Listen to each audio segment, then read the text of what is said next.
bagenda bikubiza ebintu nga bigenda mu mikono gy'abalabe.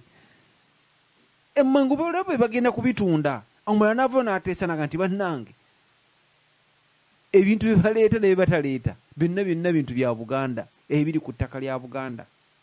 Abalungi abatuuliriza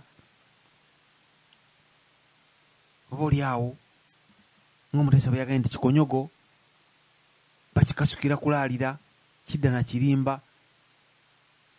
Abaatuwaŋŋangusa baatuwa amagezi gatandikawo na kukola ku zi raadiyo zino ezinunula ensi.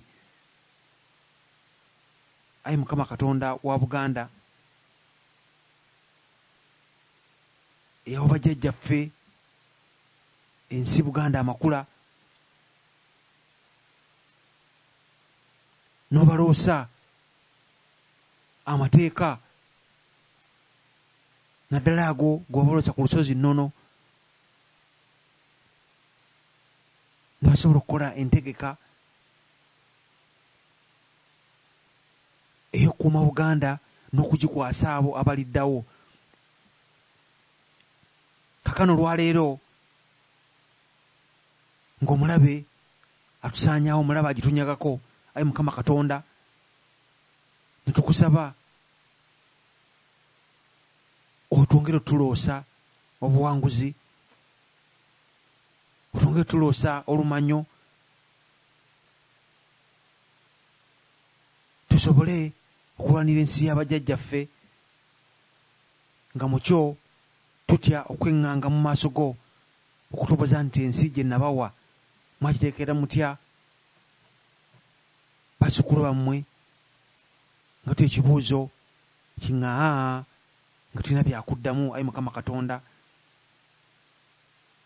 otusobozese era tusabira laadiyo ya Buganda, tusabira bazzukulu ba Buganda International, tusabira abo buli Muganda yenna abe ng'azuukuka, abe ng'asobola okulwanirira ensi ye Buganda, kubanga Katonda n'Obuganda omwoyo gumu, mazima n'emmeeme emu, bweza weewaawo.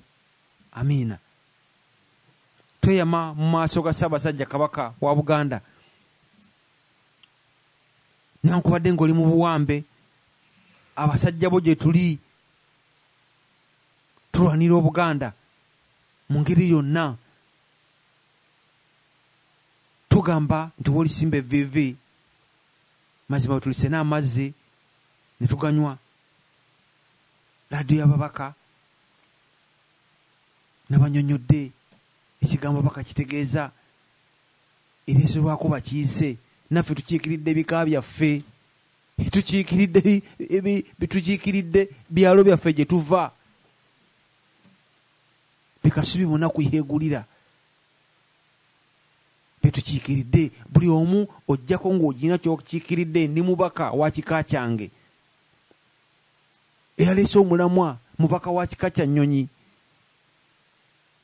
Ab'Ekyaggwe bateeseza mubawulidde, ab'Ekyaddondo mubawulidde. Tubasaba buli omu abeeko kyakola okulaba nga tutwala omulimu guno mu maaso. Mu nnono ya Buganda buli Muganda ayina ky'aba alina okukola Obuganda okugenda mu maaso. Tetulina basekibotte, tujja okuzuukusa nti oba oli Muganda olina erinnya Ganda. Ensonga lwaki Abaganda abamu bakoona kumanya nga Bukenya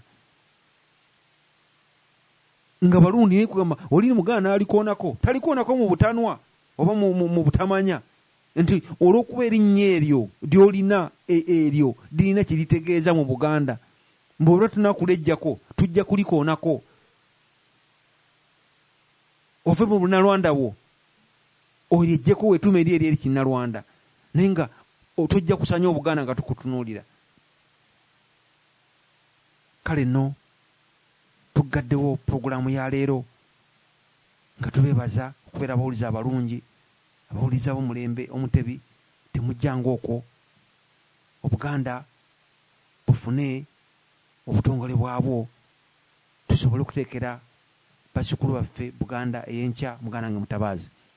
Ssebo weebale nnyo, weebalire ddala Ssaabasajja Kabaka Muwenda Mutebi Gondegunde bannange tujja kuddamu tuwuliziganye nate mu weekend ezijja.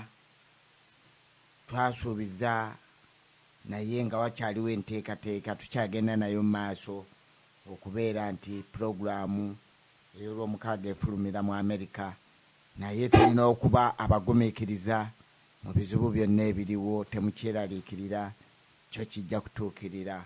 N'okubeera nti tubaleetera abagenyi aba buli ngali, nakyo kijja kuba nga kituukirira. Naye ng'omuwanika bw'abategeezezza, abawanika tubalina abali mu Amerika, abali wano, ejjamba lyetaagisa okubeera nti rediyo esobola okubaleetera ababaka, esobola okubaleetera abateesa ab'engeri endala zonna, ne mubawuliriza ebirowoozo byabwe. Naye mubeere bulungi abali e Buganda n'abali mu mawanga gonna abawuliriza abalediyo ababaka, tubasabira Mukama Katonda abakuume, na mwenna abagudde mu bizibu, abafiiriddwa kitalo nnyo, Mukama abagumye. Mweraba eno rediyo ababaka.